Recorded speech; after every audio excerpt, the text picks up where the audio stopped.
तुमच्या काही नागपंचमीच्या लहानपणीच्या आठवणी असतील ना तर त्या मला नक्की सांगा। आता आम्ही लहानपणी ना एक 6वी-7वीत असताना ना नागपंचमीला झोका बांधायचो, तो पण दरवाजाला। झाडाचाही झोका असायचा पण तो खूप मोठा असायचा, त्यामुळे ना त्याची खूप जास्त भीती वाटायची।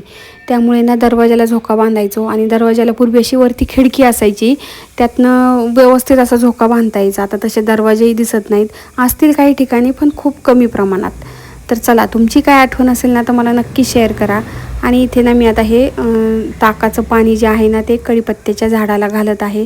तुमच्यापैकीच एक जणीने मला कमेंट केली होती की ताकाचं किंवा थोडंसं ताक घाला किंवा पाणी घाला, तर तेच मी आता इथे घातलेलं आहे। आता ह्या कढीपत्त्याबरोबर ना त्यामध्ये थोडीशी कोथिंबीर पण आली आहे, पण ती खूप छान टवटवीत आहे, थोडीसे पण आहे, पण कढीपत्ता मात्र असा एकदम सुकून गेलेला आहे, त्याच्याकडं बघून असं फ्रेश वाटतच नाही आहे।